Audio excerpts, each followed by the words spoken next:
Hi everyone, this is Monique Sugimoto with History on the Hill. We want to remind everybody to watch History on the Hill with RPV TV, and in case you miss an episode, you can always watch it at palosverdeshistory.org.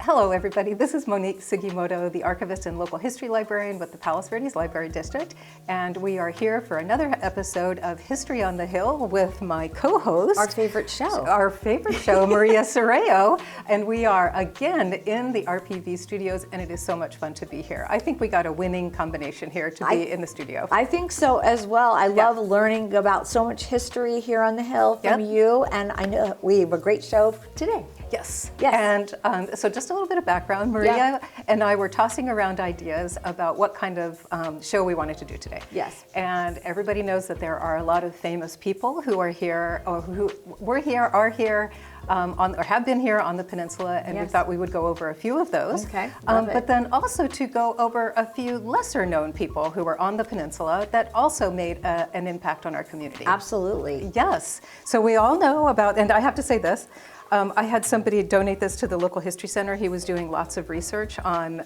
famous people. That's exactly what the file is called, Famous Folk. Famous Folk and Kinfolk. That's a very good Library of Congress subject heading for you. Yes.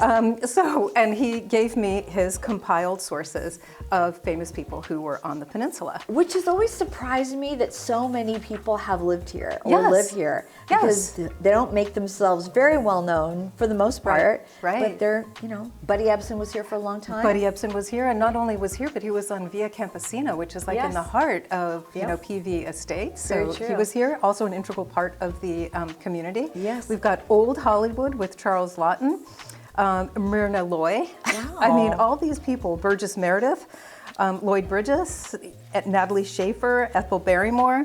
We have all of these different people who either were here. There are also writers who were here, people in television. Adam West. Do you remember that? I did not. Batman. Yes. Batman lived here. Wow. Near Ridgecrest Intermediate School, apparently. That's a surprise. Exactly. Eric Estrada. Oh, yeah, Eric from Estrada. Chips, right? Not confirmed, but he's seen it on the Hill repeatedly. Bruce Lee, Chuck Norris, etc. So these are just people who are either here, affiliated here, or who were having films or television programs filmed here. It's quite a list as well. Yes, quite a list. It is. And, it's just, so we have musicians, Marymount College, Behind the Gates, and other people of note. So it's just really fun to have this here. And as I was doing this, I was thinking, why do you think the peninsula has been used so much in films and television? That is an interesting question. Why is it just the I don't know, is it the uniqueness of the way the beaches are with the peninsula, the view? I think it is all of those things. Mm-hmm. Number one, we have beautiful weather. Yeah, oh yes, of course. The sky is always blue. And also you can turn the area into whatever landscape you need it to be. Right? So in the early days of film, that was a really big thing. Huge. It was in the early days of film, when you were filming indoors, the weather had a big impact. I mean, you had glass ceilings because you had to rely on the light. But here in California, you didn't have that. And on the peninsula specifically, you could just turn your environment into anything you wanted to be. Very true. So you had the house, the one that was down near White Point, right? Mm-hmm. Before Terranea was up there. Right. We had that entire area used for a couple of different big films. So it's just really interesting that, Hollywood has been out here, and why not attract people who were in films who were also living out here. So true, and I didn't learn until a couple of years ago that Beverly Hills 90210 was filmed at the Beach Club. Oh, it was? For years, and I watched that show and never knew that, and then we had clips of it, and there it is. Oh, okay, really? Yes. I had no idea that was I know, so there's just so much that's been filmed around here. There has been a lot that has been filmed around here. Yeah.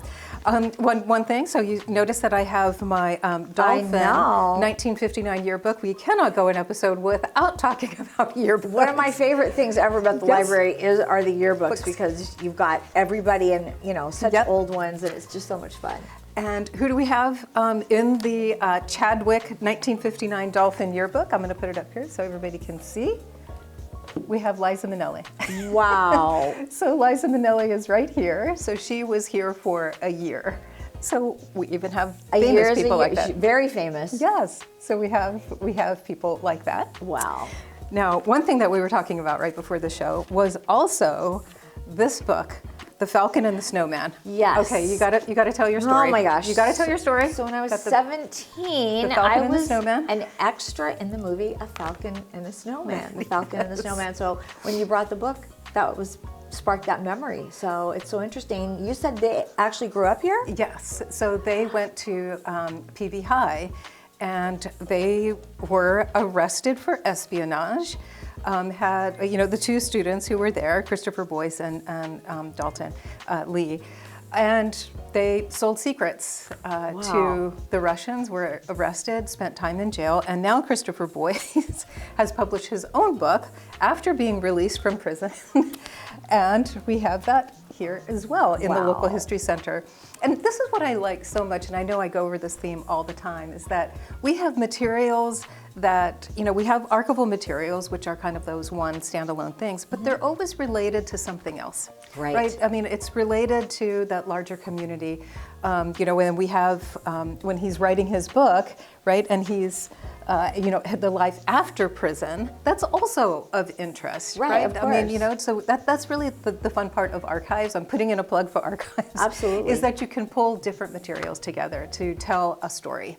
And it doesn't have to be history because, of course, you say history and people's eyes glaze over. They do, but there's really so much, especially in this area, and Yes. you don't realize it until you go to the library. And I've asked you many times, what's the one topic people love to write about or read about? Yeah. And there's just so much here. There is. Yeah. There is a lot. And pulling the different pieces together is what I really love. Yes. All of that different things that Absolutely. we could do together.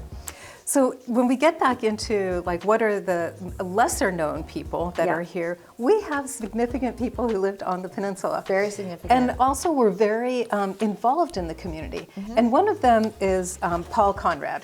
So he was, do you know who Paul Conrad was? I did not know until You did not today. know, exactly. So Paul Conrad, and we have our little book right here. Yeah. So he was a political cartoonist. Okay. And he worked for the LA Times, and he lived here on the peninsula. That's where I heard the name before. Is that right? The Okay. LA Times, yes. Because wow. you had him in the LA, right, because he was a caricature artist, but he did a lot with the community. Yes. And, one thing, so when the city of Rancho Palos Verdes was going through incorporation or not to incorporate, he Yes. wrote this little sketch called Manhattan, what is it called? Sorry, I can't read that. Manhattan Island West. Yeah, Manhattan Island West. And of course, we've had this conversation so many times about the fact that so many people were worried, like the Candidas and people back in the 70s, about RPV turning into Manhattan, Right. like a Manhattan Beach or Redondo Beach, just built right. up, and they didn't want that. Exactly. So for him to really kind of grasp onto that concept and say, Yes. no, we don't want it to look like this.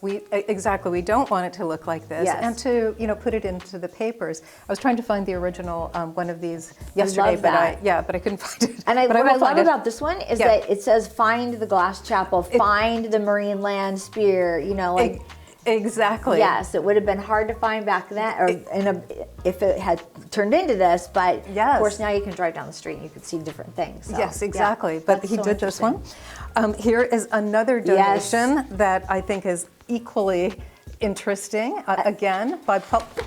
And these were randomly donated. Is that right? Yeah, so this one was donated by the family of of a previous trustee, Jim Moore. He was also very involved in the community. And this one, it says, is that better? Yeah, so there we in go. this one it says, from somebody who understands, and it's signed by Conrad. But look what it says, do we save it from the developers? Which is really What they wanted, yeah. Totally, which I think is really interesting. And one last one, because we love what the library does. Yes. So he also did these caricature drawings. So this was from the library's 10K run. Wow. And so we have this in our library collection. That's great. So, from various different accessions. So this one came from, from the family of Jim Moore. This one is in our library collection because we collect materials on libraries. That's great. And this one is in our Save Our Coastline collection. Again, pulling together different pieces. And we can see all of these also on the library's. In the local history center. Yes. In the local history center at the library. Very good. I have on the back what the accession number is, which tells me where it's located because I have to know what shelf to go to in order to pull it. Are these digitized as well or no? They have not been digitized yet. Okay, Yep, all right. they are in the loop to be digitized, but that's going to be. So go to the library and Yep, go to.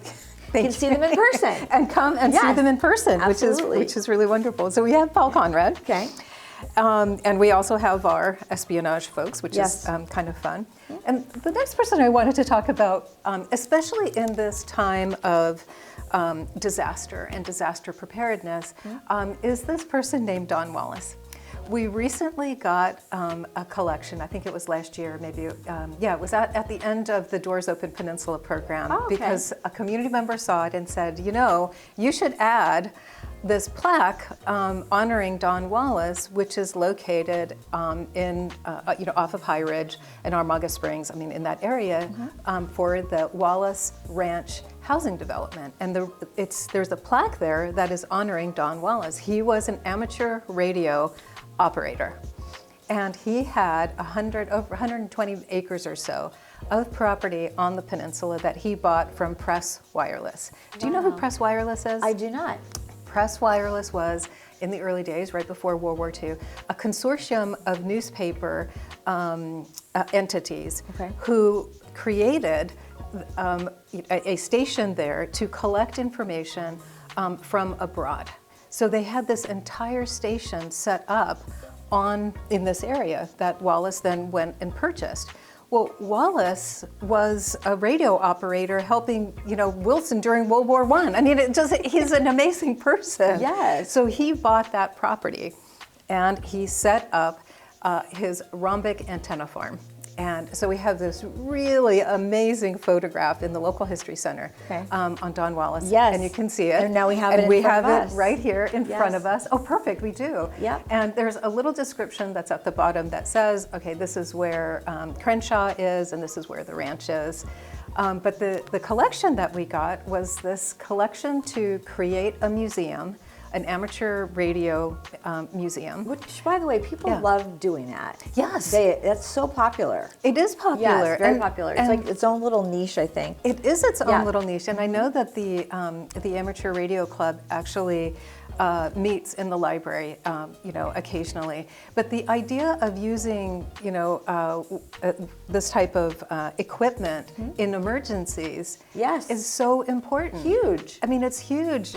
Unfortunately, we have the fires that just happened in Palisades and in Altadena. And, if your poles are going down, how are you going to communicate? So true. Yeah, and so I just think that this collection is just so wonderful that here on the peninsula we had this huge farm, the antenna farm, a ranch, where he could talk to people throughout the world. Throughout the world, right. And he talked to, I believe it's something, over 360 countries. And talking to people who are, who are also radio I operators. wonder what the conversations were like with. Is it just how's the weather, or is it more, what's your life like, and just learning about people? Yeah, and collecting the call sign, because that's what you wanted to do, was to have the different calls, from people, which I think is also very interesting. But Wallace, so as part of this, let me just get back. As part of the collection, there were a couple of videos that were also donated from the 1980s. Okay. One of them is an interview with Don Wallace, which he's so interesting. In one of them, he says, I'm 86 now, and he's still climbing the poles. He's still climbing the poles. Wow. That are like 6 feet high. It was probably such a love for him that he just didn't consider it dangerous, like we would. We would. That's what I'm thinking. Maybe that's not very good of me to think, but I don't want him to fall. Exactly. But there's a really nice interview with him. There's also an interview with a friend you're a collaborator who talked about where to put the farm, the ranch, and the selection of the property, which was really interesting. Yeah. And also a video called "The Amateur World of." The new world of amateur radio, and they go over the entire, kind of community of amateur radio operators. Wow! From conventions to yes. People who are doing it for emergency purposes, just learning how to do it. It goes over the history of radio, and for us now everything is digital. Right. We never really even think about that history. Right. So it's just really fascinating to see that. Absolutely, because we got where we are from people like that. Exactly. That pioneered that. They were the pioneers. So we have this book in our collection on Don Wallace. So it's so interesting. It is just really just so interesting to go through, especially and also to think about the museum and and what that would have looked like. Right. To have a museum there with all of the equipment and to explain what amateur radio was all about. I'm sure he inspired so many people that wanted to get involved in that to actually do it as well. Yes. He did, in his interview, he talks about the Long Beach earthquake because he assisted in that, and also the floods in Long Beach, he was actually essential in that. I think he says he was awake for 4 days and his wife just brought him food because he was assisting in that. He was communicating. He was communicating, yeah, and that is the point, is the communication piece. So amazing. Isn't that just... No, it's fascinating. I think it's fascinating, I and do the too. Videos are just so great. Or maybe because I grew up kind of or I was, growing up at that time. Yeah. And I see that I'm like, oh man, yeah, that's what they were doing. They were amateur radio clubs and people doing that. But it's a really important piece. I agree. And when we go to our, not the CERT training, but each of the cities has its own emergency preparedness. Yes. And there's like we have as well. Yeah. What are their where they have all their supplies? Right. And what are those like? It's not a kit because it's smaller, but it's like a. Not a shed because it's much larger than that. You're talking about like the area where you go? Yeah, that area where you go and then where all of those supplies are kept. Yes. Yes. Yep, everything's together. Everything is together and they have that material in there. We talk about emergency radios all the time because when you lose power, you've got to have batteries in an emergency radio. So it's, that is still exists today. Exactly, yes. Yep. And it's not obsolete, right?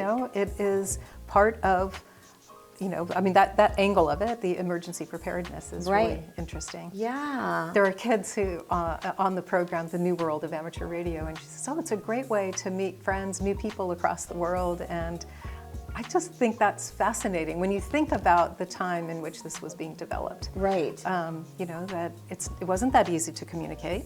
And what I love is the fact that people are talking to each other versus the texting and the not speaking. The verbal communication was so important. Yes, absolutely. I love that. Yeah. That reminds me, I just recently read an article about AI and generative AI and the use of that in schools and how do you teach students to do that, to kind of tell the difference, to do a little bit more of the research. And the big thing, AI can go and take all the digital and crunch it and, make it into something, but what AI cannot do is the physical. So like we have, our physical, books, unless it's digitized, right? We have the physical collections which have not been digitized. And that's where students and adults, everybody can actually do more and learn more. And that's part where they can use their imagination. People can use their imagination, look at the materials. AI can't do that. No. I mean, that's just summarizing and putting materials together. Right. That's your actual brain. Exactly. Getting involved. Exactly, and contributing, and the communication and, and working and the inspiration. So the physical materials are just as important. And yes. Remember we had CB radios for a while too? Oh my gosh, yes. Yeah, that was such a fun thing. You would talk to somebody while you were driving and the truckers had it. And I always think of that as well with, with radios like that. With radios like that, yeah. Oh my gosh. Another way to communicate. I haven't thought about that in a really, really long time. But thanks to you today, we're talking about it. Yes, we are talking about it. We're communicating. That's right, We're communicating about and learning. Yes. Yes. That's so interesting. And he was here for the bulk of his life, is that right? So he lived in Long Beach, and then he had his station here. And I think he got the station in the 40s. So he was there, and he would go back to his house in Long Beach, and then he had his radio station here, and would come up here every day. Wow. And he said he loved it. And what did he love about it? It was that communication. He has a quote, and he says something in one of the videos, something about it was a dream come true. He just didn't know that he could dream something so big, or something like that. It just was such a, I don't know, it seems like such a very, very nice man. So he had the ranch here, but he didn't build a home on it. I don't think he had the home on it. It was so interesting to wonder why not. Yeah, why he didn't live there. I don't think he had the home there. I know he had the Long Beach one. And in one of our radio calls, which I have on our website now, I digitized his page. It's kind of a little bit of a heartbreaking thing, because it kind of goes through his call signs.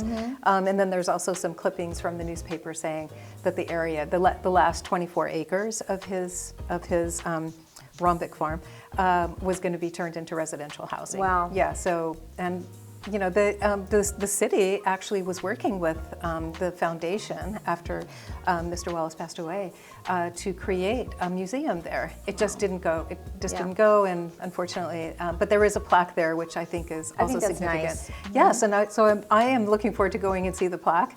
I went on Google Earth, and I actually found the plaque. Love Google Earth. Yes, you can find that there. So Yeah, fun. Yes. So that is our newest collection that we've processed, and I think when we think about famous people, we can go by the ones that everybody knows. You had one that nobody knows about. Well, I know some athletes that lived here for a very long time. Maury Wills, who played for the Dodgers for forever, and I remember talking to him one day, and he said, I watched your sports show, and I said, where do you live? And he's like, RPV. And he lived up here for many, many years. Yeah. So I think people really are drawn to this area. It is a little far to get to. Yeah. But I think that they like that, because when they come home, it's off the beaten path. Yeah. And it's so beautiful. Yeah. We talk about, beautiful weather and just the location. And so it is always interesting to hear, oh, wow, so-and-so lives here. Yes. Yeah. Yep. So we have, our well-known people, we have our lesser, known people, and some people who are probably very, very well known. Right. But, just choose not to, Yes. broadcast that they live here. And I think that's part of it, because we expect like Beverly Hills and Hollywood to have all the celebrities and so forth. But I think the ones that really do want that privacy, they can come to Rancho Palos Verdes, and they have that. And maybe people in their own neighborhoods know they live there, but it's like not a big deal. It's on the down Buddy low. Ebsen lives up the street, but we don't bother him. And, it's totally fine. Yes. So it's just, it's just one of those other, you're reminded just how special the area is. So special. When you think about that. We're just so tucked away. And something else too I've noticed, and I'm sure you have over time as well, is the amount of people that I talk to that have grown up here and now they're a teacher here. Yes.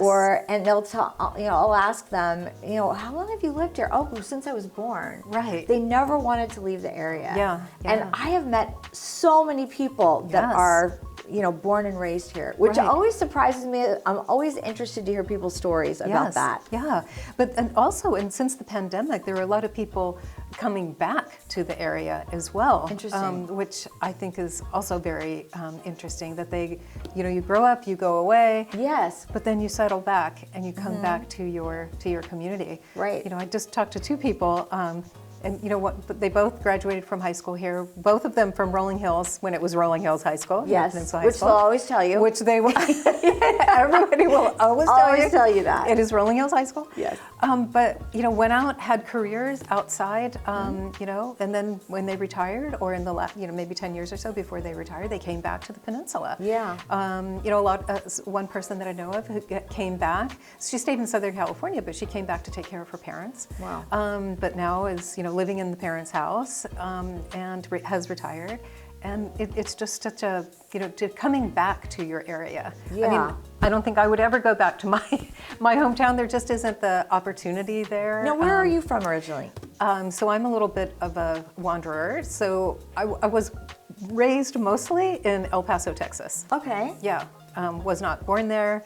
My parents were not born there. Okay. My father was born in New York. My mother was born in France. And you were born? In Illinois. Okay. Then moved to Hawaii for a couple of years, for 5 years. You're a traveler. Yeah, but at 6 years old, we went to Texas, and I was in Texas from then until I graduated university in Austin. So. Wow. Yeah, but going back to Austin or going back to Texas, I don't know. I mean, after living here, and I think about it a lot. I think, where am I gonna, when I retire, where am I gonna settle? Yes. And I'm like, I cannot stand the idea of leaving the shoreline. Or, when I take walks, I'm like, oh, I'm so fortunate.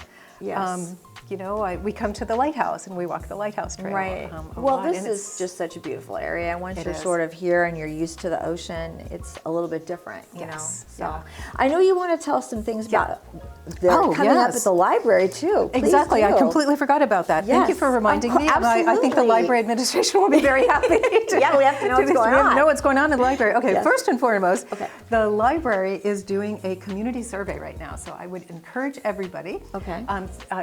We do this every couple of years to help us with our planning and our strategic planning. And so that you can, if you want to come on and do a survey, you can click on that QR code and get access to it. If you would rather paper, we have paper copies at the reference desk, so come on over and you can get that. Okay. The library has a bunch of different programs.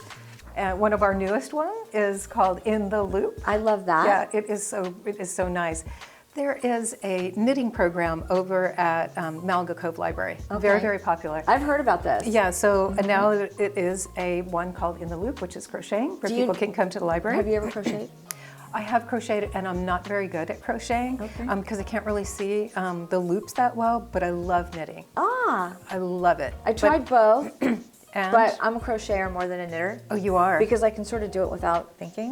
Without oh. looking too much on it. But Wow, I admire that. I haven't done it in a very long time. I have to sort of be in the mood of. Yes. We always say like winter time when you're like want in a the scarf. house. And, yeah, exactly. Yes. Yes. Oh my gosh. But I can't tell you how many unfinished projects I Oh, have. well, so- yes. But what a great program for people to learn how to do. You know? And to meet I people. Love that. And it's not just to come and sit, but to create community. Yeah. With other people in the community. Absolutely. Right?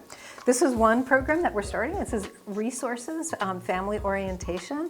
So this is actually for people who would be interested in taking on foster children. Oh, nice. Yeah, so there are programs like this all over the place. I mean, you wouldn't think that No. would be it, but that was something that the library is doing. Best library ever. One other thing, this is one of our most popular programs, is called Technos. So the Technos programs, we get a slew of teens who are tech savvy, and you can come to the library. It's on a Saturday in the morning, 10 to 12, and you can get help using your cell phone, your iPad, Wow, whatever it that's is. so smart. You can say, I'm I sure need that's help so doing popular. this. Yeah, it's very, very popular. Yeah. I sometimes want to go myself. Yes. Let's see, we do have an author talk and book signing that's coming up. Okay. So there is, so the library is doing this, where we have authors come to the library and they talk about their book, and then we also have events and programs that are associated with it. Very so we nice. have this one, American Daughters, this program coming up, and with Piper Hughley, I think is how you pronounce her name. Okay. So that is going to be happening in March. Very good. Yeah, so a lot of things going on.